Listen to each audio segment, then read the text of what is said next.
Debut into his second over. Lucky enough to have Max Chew on mic for us. Max, Craig Millen upstairs. How are things, mate? G'day, Craig. Yeah, not too bad. Couple of overs there that there's plenty going on. It was. We'll get to that in a second. See, outstanding, Gus. Nice piece of bowling past the outside edge. Outstanding there, Gussie. Yeah, it was a fast start, but those last couple of wickets have just pulled things back a touch. Yeah, no, it's nice to always get two on the power play, and especially Jerry when he's hit it nicely last week. Yeah, tell us about that stumping. Was the heart rate a little bit raised? I was absolutely nowhere, mate, down there. Binned it, slipped over, somehow he still wasn't back, and then managed to nice work. hunt it onto there. Come on, Gussie.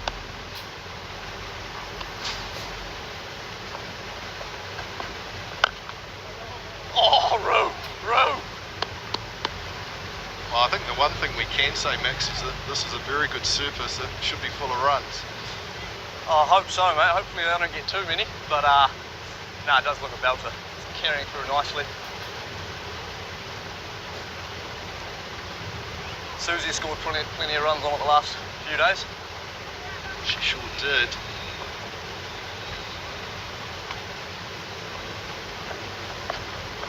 Down, Gussie. Right, moving, brother. Good job here is Miss McKenzie. I'm just going to ask Max Chew about one of his proudest cricketing achievements. We've got some information on all the players this season, which has been great. You've got running out Angus McKenzie in the under-19 national final, and now you're keeping to it. Yeah, so long story that one. Angus and I were best of friends when we were 17 or 18. I was the batting occasion. Oh, it's an outside edge. It'll run away for 4. A little bit of luck for Clark. Picks up another boundary. Oh, Gus! Yeah, opened the batting and Gus actually got me out first over and then gave me a, probably not appropriate for Gave you a serve? Yeah, there was a few words in there. So then he's actually slipped in the middle of the pitch, second innings, and got run out by half a length, so I repeated the favour. You told him where the change in shoe was and where he could perhaps wander off? Yeah, I think so. Right, last ball of the over. Still looking for his first wicket is McKenzie. Come on, Gussie. Ball, Gussie! It's well bowled. Dale, hit bowler! Well done, Dobie. Good speed, just the one. Great Thanks set, for your time, Max. I'm glad to hear you guys are mates, but that's excellent. Yeah, only just, mate, only just. 64 for 2. Thanks for your time. I don't know if he actually said, Mac, that he was actually mates with them now, did he? He just said he's teammates. So, I dare say they would have made up. Well, quite often you play against guys and you don't get to know them and you just don't think that they're great. And then actually you play with them and your mind changes, doesn't it, you know? Well, you could say commentate as well, couldn't you? Disclaimer, I played with you, so I'm not talking about you, Macca, and you and me, baby. No, we're fine. CC, we're fine. Welcome into the commentary box, Tago Sparks. Coach, you must be happy. A good win for the girls. Well, a win for the girls this morning. Yeah, I think it depends what you define as successful throughout the day. We did some things well, we did some things not very well, and I thought Brave did some things really well as well. They made some big improvements from when we last played them, so it's been tough because we've had 2 games rained off in between our 2020 games and the Smash games. Hey, mate! Bowler! Should be 2, just the one. Josh Finney into the attack. Bowls Austin. Monkey through a couple of cheap overs here. But now it's about a bit of rhythm and just getting used to it. It is actually different in regular test. You actually don't even, you play every week, but you've got 6 days off. And it's quite hard because you just do too much training. But you gotta go yourself. Even for men's, these 2 teams played each other. They do have some one-day games in between the Smash games, but it's really hard to keep your rhythm going. play on Saturday, and he's got all week off. We'd rather just about keep playing. Different formats as well. The tempo in a 50 over match is quite different to a T20 game as well. So it's good fun for them. Yeah, it certainly is. It's tough on the coaches, Mac. You've got to do a bit of throwing rather than just play. I was going to say, you've got a couple on your side, Craig, who love to test out the coach's arm. Couple, Frankie. Before, the good thing is the Whiteferns are away this week, so that was nice. Maybe outside leg. Kids are looking to hoy that leg side. Leg side boundary is the bigger boundary here at University Oval. It's been outside leg. Good over so far. He does bowl quick. Tries to bowl into the stumps. Some big pockets. A couple. Not looking to turn her really. Just about a medium pace into the pitch, but he's bowling like a spinner. It's handy for the bowls so they can get overs out of him. Through this over, only 5 off it so far. Can he finish it off? He can. Just the one down to long on. Good first over from Josh Minnie. 8 overs bowled, 70 for 2. Always hard to judge, isn't it? A good score. This is as good a surface you're going to play on. I think it's even more of a batting surface because it's not so bouncy. The ball seems to skid on and be close to the middle of the bat. You know, here at University Otago Oval, I don't think unless you get 180 batting first, you feel comfortable. Generally, there's been games here. 180 sort of most of the past score here at Uni Oval, isn't it? There is a short boundary, shorter boundary that both sides will be looking to attack. It does allow you to have the odd big over. Michael Rippon is going to come in and have his first bowl. Key ingredient in this Bolts bowling lineup. Numbers are pretty good. Does tend to pick up wickets at key times. Last time we played here, he went the distance, went for over 50, so interesting to see how he goes today.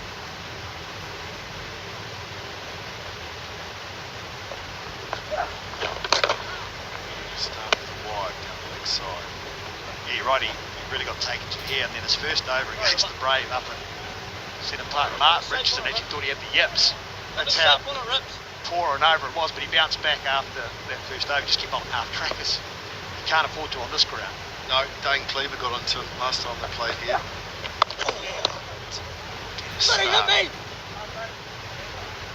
Running two. Had to go in the end, but he's quick as Clark. He's looked good today, Clark, and the last year and a half, last year's Super British, he tried to go quite square, especially off the back foot to the pace bowlers today. Showed his intent in that first over down the ground.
Mom?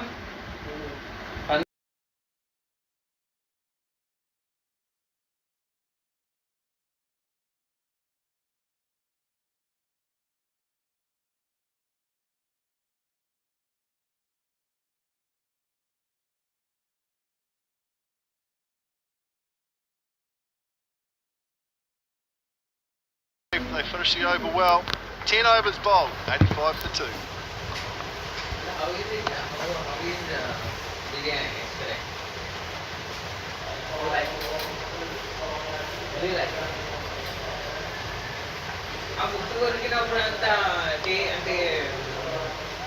స్పైసీగా అనిపించట్లేదమ్మా. Okay piece ఉంది కానీ బుక్క కొరికినప్పుడు టేస్ట్గా అంటే రుచిగా ఏమి అనిపించట్లేదు. Do you feel it?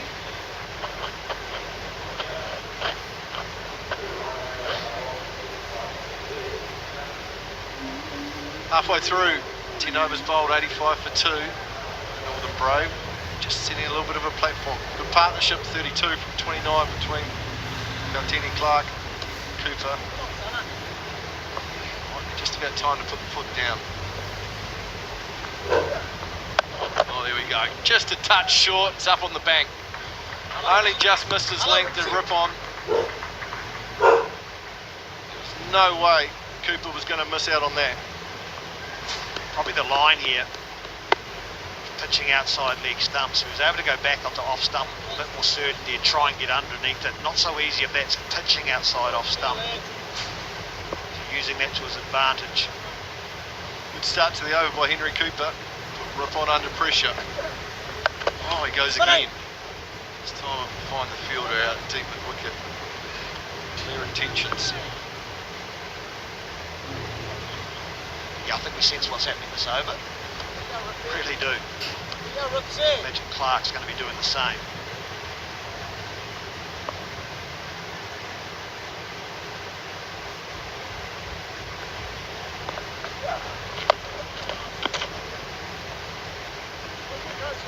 That was nice from the line. When he got it further outside off stump, he knows they're trying to go to the shorter boundary. He wasn't able to drag it across. He doesn't want to get hit leg side, does he? Because of that shorter boundary. He's got his protection on the leg side. He feels that there's more room to play with if he stays wide of off stump. And the option is, at what stage will he go around the wicket? Not a big fan of it. He'd rather be over from the left armour.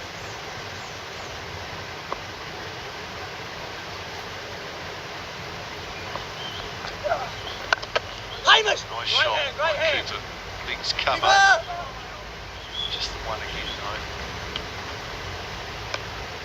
When you think about what's in the shed, you're going to put your foot down when you've got Google line, you've got Kondo, powerful hitters. You don't want to waste balls from having many opportunities. The other match winners from here, the other ones are getting close to 190. Yep, plenty of power in that changing room.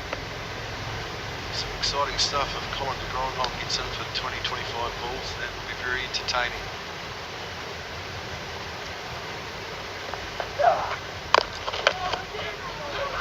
Very well bowled.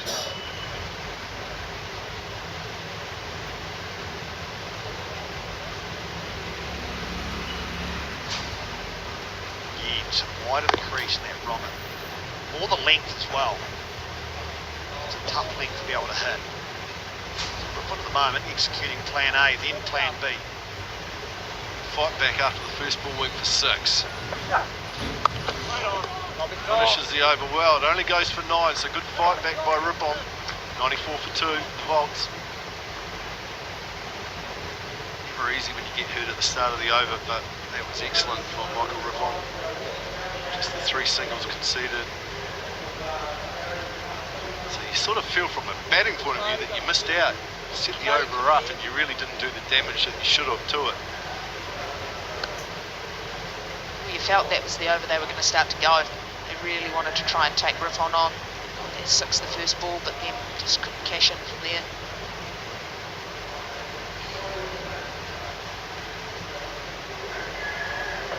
Interesting here, Mac.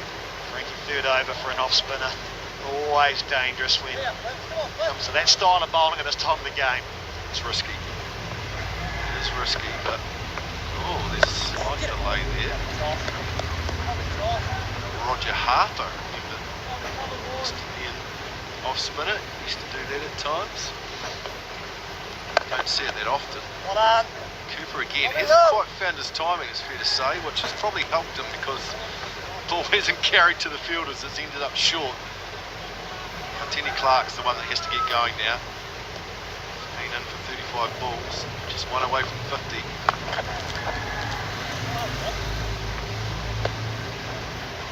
Yeah, on a bigger ground, you think of Hagley, maybe the base, and you can be saying he's chipping it for 2. Smaller grounds, probably lucky he hasn't been getting it. Oh, there we go. Has he got all of this?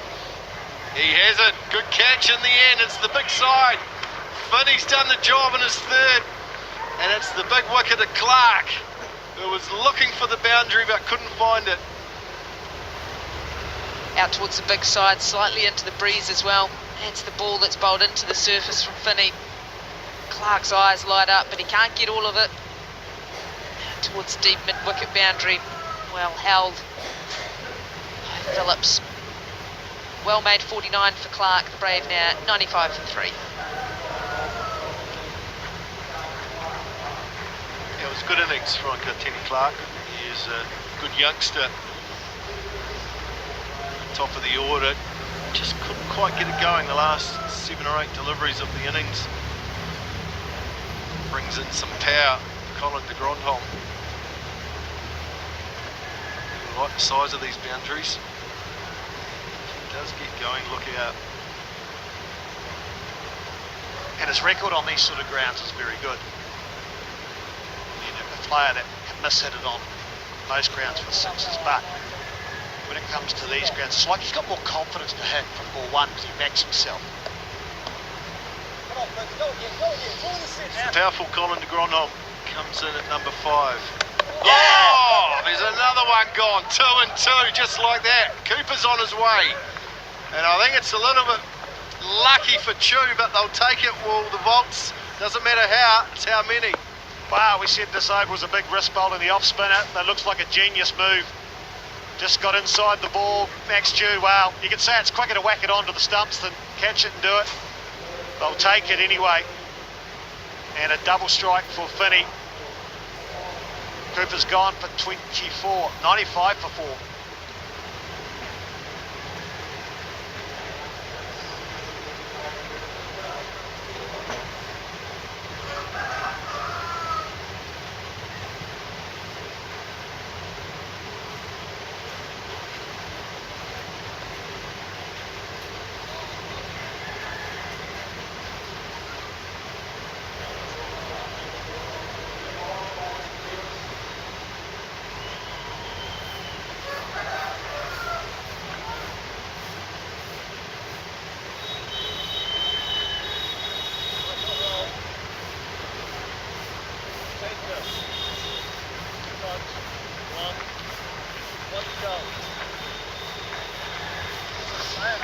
Northern Brave have lost 2 and 2. Peter Bocock, wicketkeeper batter, comes in at number 6. And Josh Finney is on a hat-trick here. Oh, what a party pooper, Pocock. End of the over, it's a great one for the Volts. 95 for 4. Ah, boo. When do you see a defensive shot in T20? Brilliant over from Finney. Just the 1 run, 2 wickets, both players out who were set. Sometimes this game is risk management. It's also gut feel and sometimes good luck. Whatever it was, Hamish Rutherford got it right by bowling Finney. He's got those outstanding figures of now 2 for 16 off 3. The spinners have done a really good job here for the Bolts.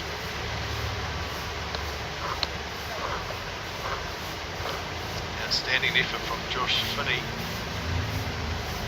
2 wickets in that last over. Bowled 3 in a row, which is always a risk in T20 cricket. And he's done the job. Hamish Rutherford. Bolts are on top here. Anaru Kitchen back into the attack. And de Grandhomme is underway. Well, this is the benefit when you look at your makeup of your side. When 2 of your top 5 or top 6 bowl spin. Days like today, you can go to, it might not be plan A, you know, Anaru Kitchen does a good job. Sometimes you'll bowl the first over. Josh Finney being in the top of the order now Yeah, Ruth. Come on, Ruth. just means when things aren't working for Seamers, another you've got air, boys. another option, and if it works, it allows that balance. Two batters at the crease, new batters, which is always difficult, never the scenario you want in T20 cricket. It actually provides the bowlers the opportunity to bowl some cheap overs, which from a batting point of view is not ideal.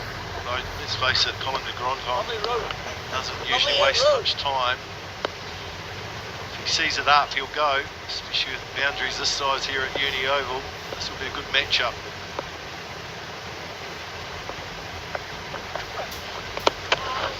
Is that wide? No, just inside. Well bowled. Beautifully bowled.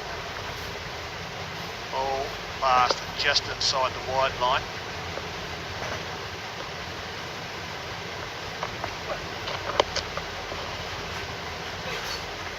Question will be here for the Grandal, Frankie. Middle order. Will he go now? Has he got enough confidence in him? If he gets out, he's 5 down. Will he back himself, or will he thinking about the team and maybe holding off? He probably affords himself a couple of extra balls to get himself in, but I think if it's pitched up, he'll most definitely be having a dip at it. I recommend the Grandal is batting well. He'll go to cover, and he does it so naturally. It's not a forced shot. Quite often has trouble against spin in holes out, so I think it's a smart move by Rutherford to have spin on at this time with the Grandal man. There we go, it's in the air but it's safe. Spin away from the fielder out at deep cover. He'll pick up 2. End of the over, 101 for 4. Question is now, Josh Finney, does he get a 4 in a row? Or do you just turn to the cap and go, the hammy's a bit sore? What would you do? Well, based on this over, picked up 2 wickets, along with the dots, and part of it was all good luck. That one there, big boundary, beautifully bowled here, bit of luck with the stumping. No! You know what I do, Mac? I'd give him a rest.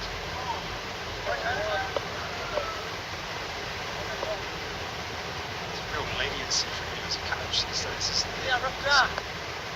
The reason I said I'd give him a rest is I looked out the window and I saw Yeah, Riffin hand his exactly. head over to the umpire. Well, if you don't get a 4th, the question is when do you get a 4th after you've got 2 for spit off 3?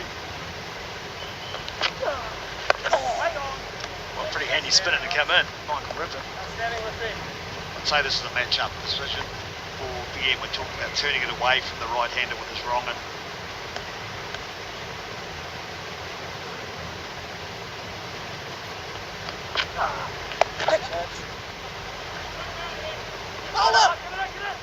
Yeah, they're going to hustle through for 2 here. And easy in the end. Throw not great. Ribbon's had his challenges so far in the Super Smash. CD went after him big time. Yeah, Ripsy. Come on, Ripsy.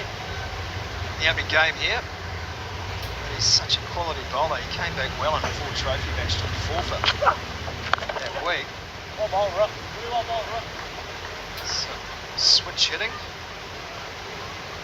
it's a left-handed back foot punch. Almost a left-handed cut. It's sort of, wow, yeah it was. Through cover. Nice left-handed shot. I stood there, he might have been a wide. It's a right-hander. I know what I'd rather take. It's all about innovation these days, isn't it? And you can't defend Polly Ingles playing shots with the back of your bat and then argue about that. I wasn't arguing it, I was just probably envious. There it is. He loves that. Has he got enough? No! Well taken in the deep. That is a great catch. Phillips out at deep mid wicket. He's taken 2. That was a great catch. Rippon's done it. It was the match up with de Grandhomme. He couldn't hold himself back. The only question is, why has he gone for the big boundary? He's gone big from the wrong end. Now he's on his way. Great catch. Wasn't sure where the boundary was. De Grandhomme's stay is short. Out for 4. Brave 104 for 5.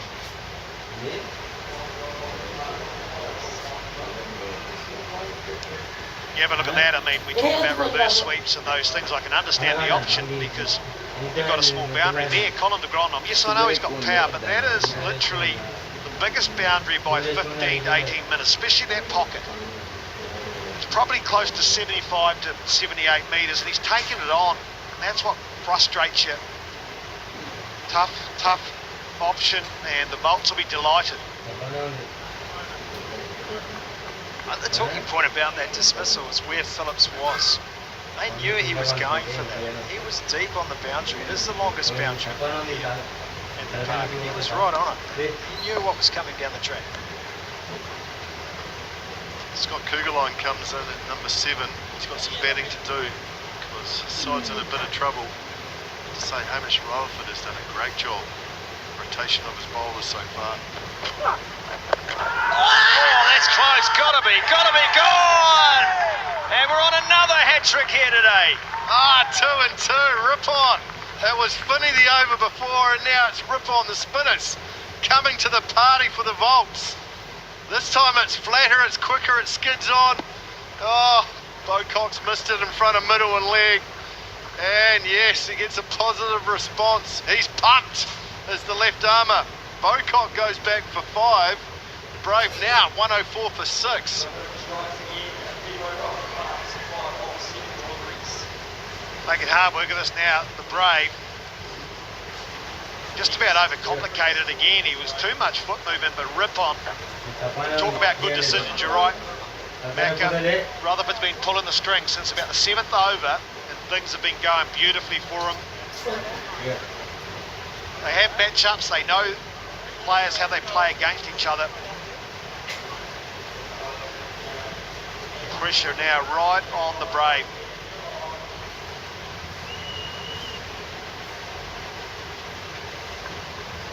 Well, what they would do to go back to that power play. Have a think about that. Northern were cruising after 6. They really were. 50 on the board. And here they are now. 1 ball left in this 14th over. Michael Rippon on a hat-trick, just as Finney had been. Got to aim for the boards. Got to be full. Got to be full.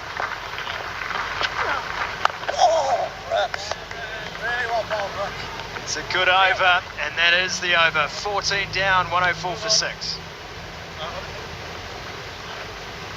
Outstanding from Rippon. Now, the Brave lost 4 wickets for 3 runs when it comes to 2 overs from that end. Yeah, it was a good piece of bowling. De Grandhomme decided to go after the big boundary and lost. Good catch by Phillips. And then a skidder. Pocock got very square on. Just played all around it. 2 and 2, just like that. Look at that start. That start was 58 for 2 after 6 overs. The platform was set. Since then, look at that. Look at those dots. 2 and 2. It's really pulled them back. Kitchen onto the toe. Verma, don't know too much about that one. The secret has been for the spin today. They went after the pace attack. Anything with a little width outside or stump was dispatched mercilessly during that power play. Taking all the pace out of this wicket. And it has paid big dividends so far for Hamish Rutherford. It hasn't been because the spin's been suited to the surface, because it's not turning. It has been more skidding on. Maybe just the changes of pace through the year. Well, 3 spinners have taken 5 for 53. Anirudh Kitchen, Josh Finney, Michael Rippon. 5 for 53. That's what's got Otago back in this match, and actually ahead in this match.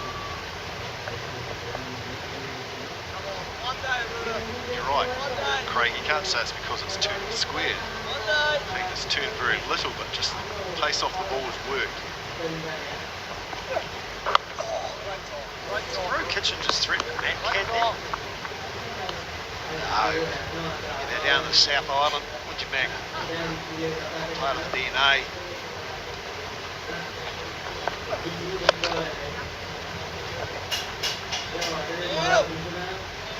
It's always good to be in the South Islands.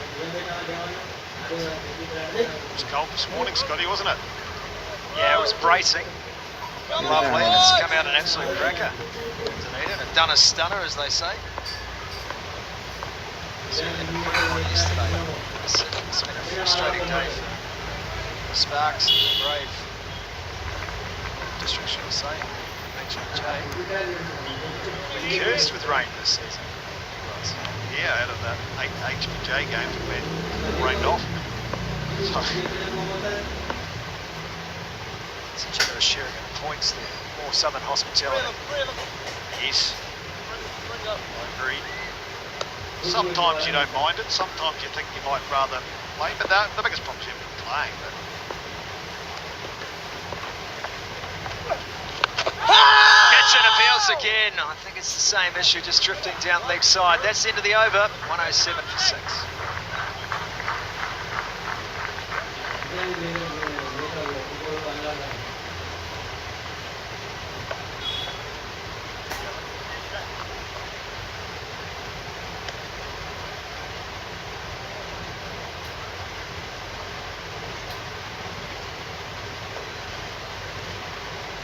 Spinners have done a sterling job. Yeah, it's just practicing.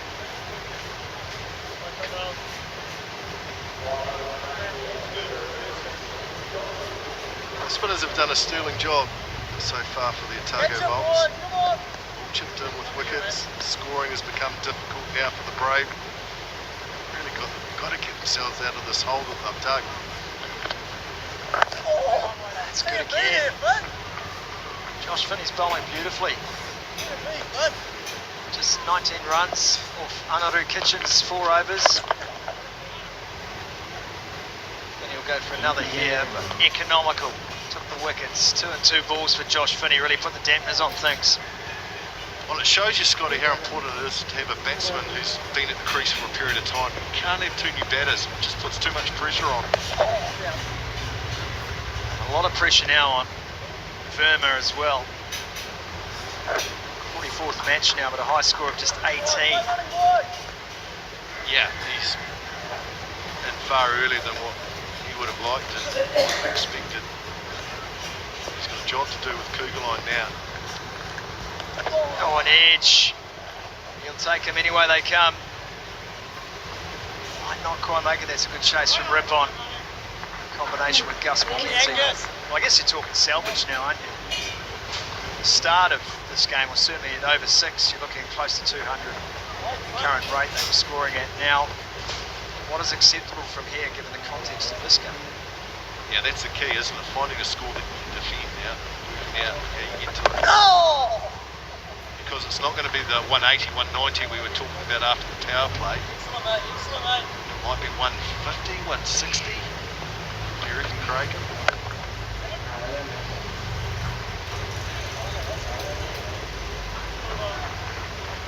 112 for 6.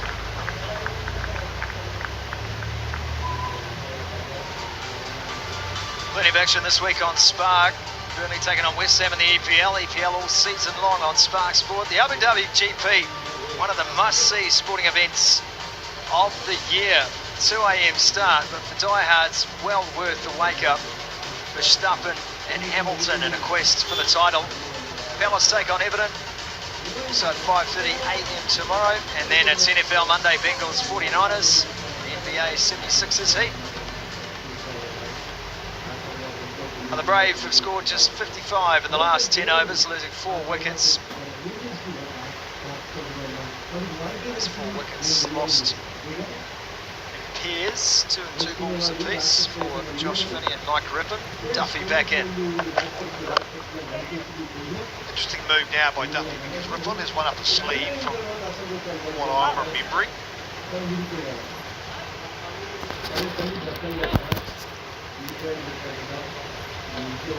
2 actually, no, 1 to go. She's got 2 for 19. Duffy does do this part of the game very well.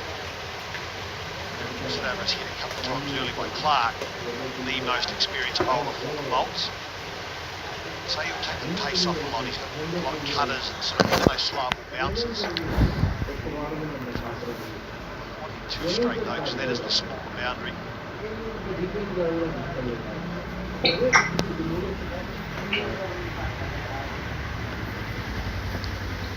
Cross seam this one, Jake Duffy. It's full and straight.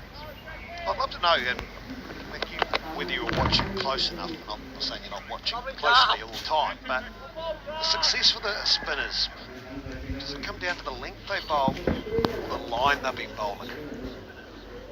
Or has that been too complicated? Yep, both. Okay, well, both too complicated, or both? That's a good delivery too, Duffy. Showing his range here, he's conceded a wide. He's slightly disappointed by that, to say the least. I still don't mind the delivery, just puts Verma on the back foot, so he's just not expecting it to be up full that he can hit down the ground. Yep, he got wided, but it was still a good bouncer that had to be evaded. Just creates some confusion there.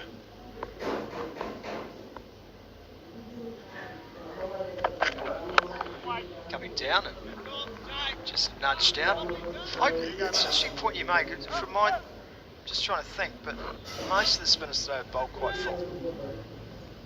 A lot of short, because there's no turn. There's no point in trying to bamboozle anyone with turn on a pitch like this, but it's been a full length.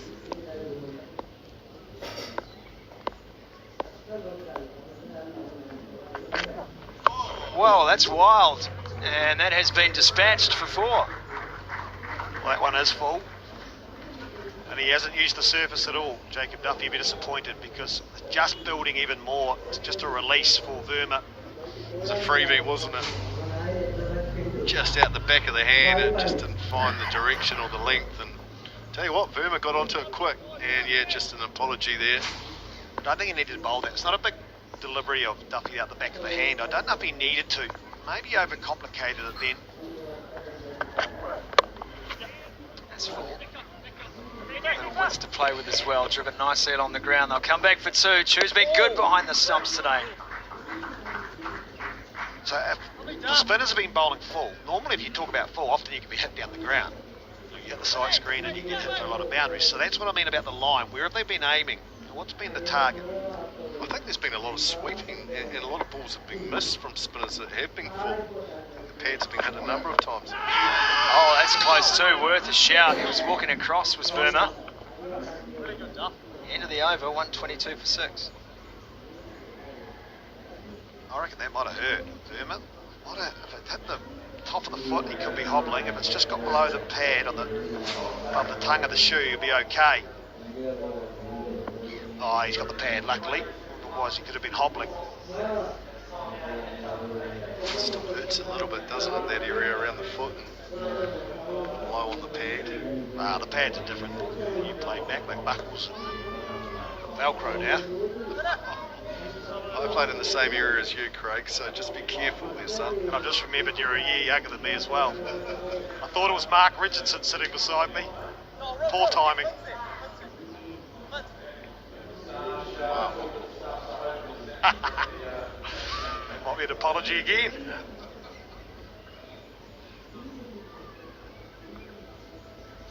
Well, even worse than having to do the buckles up was ironing your shirt, wasn't it? Still think back to those days. Imagine walking out there in a business shirt to play a full day of cricket. Yeah, repeat. Scenes. Sweet, repeat.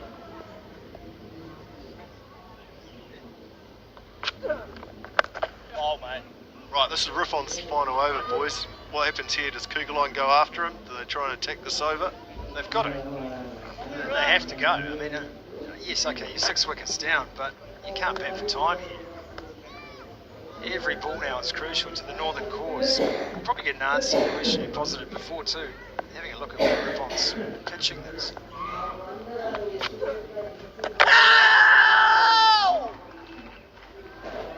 Thanks, Chu. He's got a set of lungs on him, I'll give him that much. We talked about... Sit umpire director, we have a referral for a stumping. Come to the front foot first, please, and then give me a side on view. Thank you. Like an ambitious shout, but we've seen one of these already this week. Thank you. Front foot. Yeah, it's a fair delivery. Move to the side on view when you can, thanks. Gotta have that foot behind the line, drags the foot. No, he gets back in Foot time. is down, foot is down, foot is down, remains down. Satisfied, ready to make my decision for the big screen of not out. Repeat, not out.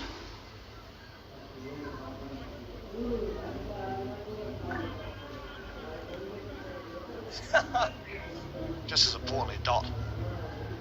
I think they've got to go. I think you've got to chase 160. You've got to give yourself a chance to win. Bunting away to 150 is not going to be enough. Yeah, you're going to be prepared to be bowled out for 130, trying to get to 160. Got to go all guns blazing now. Herbert tries to get some action on that one. Down to long on, just the single again. I reckon this is a great example of T21. You can't plan 20 overs. Often teams will want to sit down and write down who bowls each over. And you actually can't do that because you've got to play what's in front of you, because the way this has evolved today for the bowls certainly wouldn't have been part of what they were talking about at the start of the day. Look at the fielder straight down the ground, Scotty. Yeah. It's an unorthodox position, but you have to be a pretty good fielder down there too, because you're covering a lot of ground. Well, it brings back the old days and the old cricket max, the max zone. Yeah, these days you don't get double runs, but you're right. That's where the fielder used to stand, right behind the bowler. They must have done some scouting on that to have the fielder there. After talking this game, and when you're on top, you have 150. When you're defending, you've got to use that person. There's the edge, flies out, short third man. It was Gus McKenzie. Had a fair dive at it, would have got 8 from the Russian judge, but ultimately the ball rolls through and to the fence for 4. Don't mind that. You've always, if you're going to have a go. And the safe option could have been just to let it bounce. Just had some spin on it. Never going to quite get there.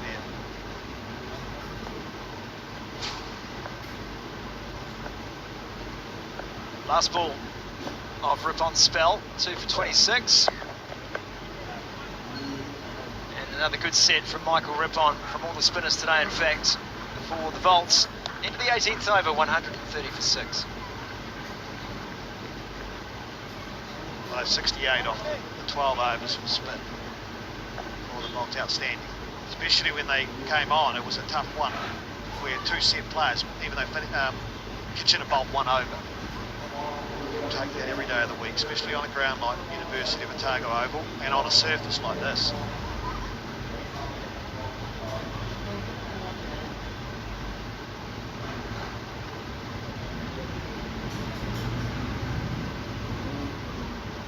Jake Duffy again.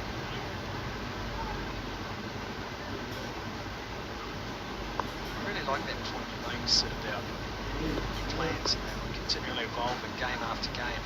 Best laid plans, etc. But it does say to me that your captain is such a crucial member of a T20 side, and perhaps in some ways more fundamentally crucial to your chances of victory than in another format of the game, certainly the one-day format.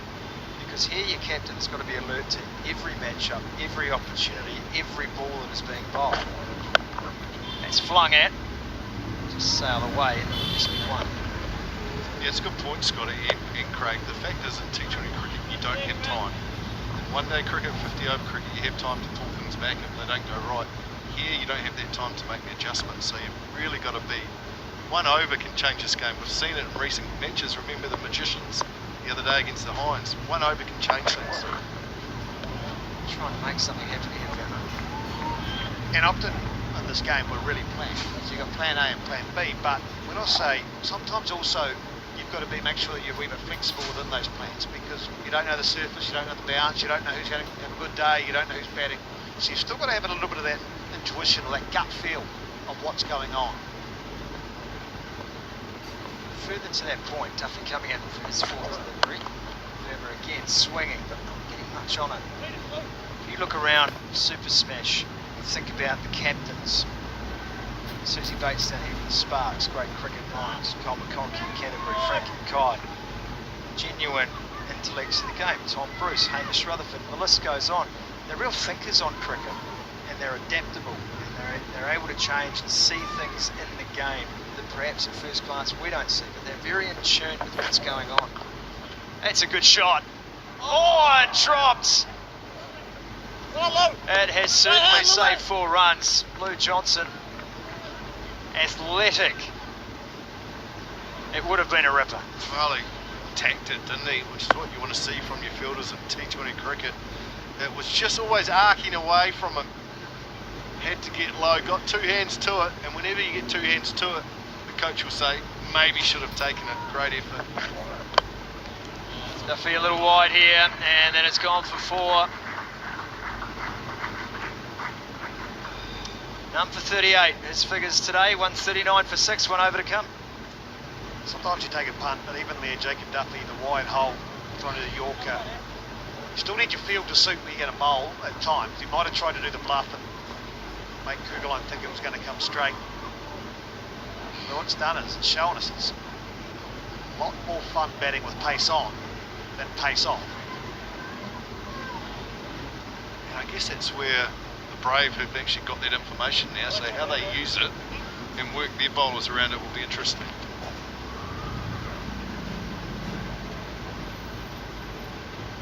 Yeah, brings the Walker brothers into the game. Freddie Walker back in the side. Kugelheim too, because he's express, bowls some real heat, so he's probably looking at Jake Duffy though and thinking, what's worked for Duffy? What am I going to bring to it?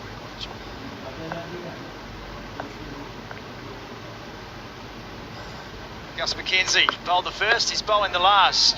Rattles into the pads and they sneak through. Big bite. Well, the first thing I'd be talking about with Kugelheim is don't fight his pace when he comes into bowls. He is a step quicker than anyone else in the bowls, so he's got that to his advantage. But from a batting point of view, let's use that to our advantage. There's going to be no seam movement. Let's use his pace backward a point, down fine, instead of trying to fight it and hit it down the ground.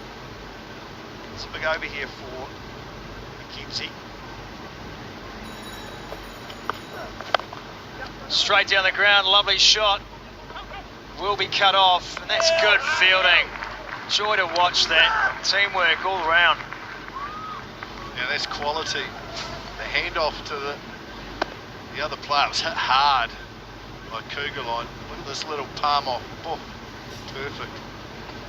Outstanding. Is that Broomy? Yeah, it will be. He loves it. Neil Broom, still a very good fielder. Oh, that one goes through the legs. Running away to the boundary, will be cut off again. It's Jake Duffy. A couple of cracks at it. Oh, that would have been nervous. It was a swing and a miss from Duffy when he tried to pick it up the first time. It's nicely bowled, that Yorker, no room for Kugelheim to swing down. Here we go. First time. Oh dear, oh dear. No, I've got it. Thankfully got the foot on the ground. Now, credit must go to Kugelheim and Verma here. They have survived, and these runs are all good quality runs. They're well earned. Get into the pads. Tactic here from McKenzie. Yeah, they've done well, Scotty. Partnership of 41 that has actually given their side some hope. If they bowl well, field well, they are a chance. They're going to be 30 runs short of what they had hoped to get and what they looked like getting at one stage in the innings. But there's still a chance. It's been a crucial partnership. Saying that, they're not far off a couple of decent blows us over, and they could have got to that 160. They still can. But smart bowling. I like McKenzie's going really wide of the crease and angling it in to bowl the Yorker. It's been a good over, and that's another one. Max Chu is having an absolute benefit behind the stumps today. Oh, he's done well here, Chu, because he's left the glove on. Direct hit off the glove on is not easy. I tell you what, first thing is an excellent piece of bowling from McKenzie. It's not going to be stumped, it's going to be run out. Chu's hit the stumps again. Look at this Yorker. Oh, it's just missed leg stump. And the throw, middle stump. That is outstanding from the wicket keeper. Verma a long way down. That is crucial. Outstanding work from the keeper. Verma goes for a well-made 22, 145 for 7. Been a good over. Then anytime you bowl into Cougar line, the last over you go for 1, 2, 2, 1 and then a 0. You've got to be satisfied because at the moment 145 could have easily been north of 160. I like the fact that it's saying McKenzie's going really wide of the crease and he's angling that Yorker in, so it's hard to go over the offside. Your initial thought is the ball's coming from the offside, so I'm not going to go leg side.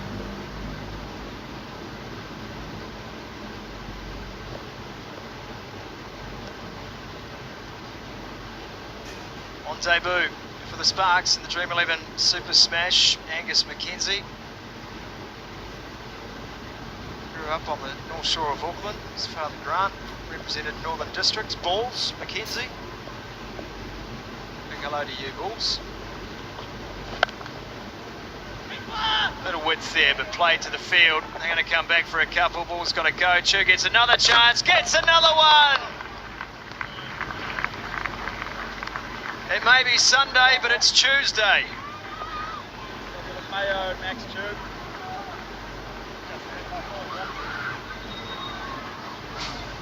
I'll let that one breathe, Scotty. It deserved it. The throw wasn't great, but you're right. Max Chu. He's done a fair bit of diving today. Took up a few MVP points for assists. But again, another excellent delivery and a good finish for the Volts. 146 on the board. And they will be feeling that's below where they should have been. At one stage looking for close to 200. But they've got a total. Volts have to chase. Max Chu's had a fabulous day behind the stumps today. Let's go to Frankie Mackay.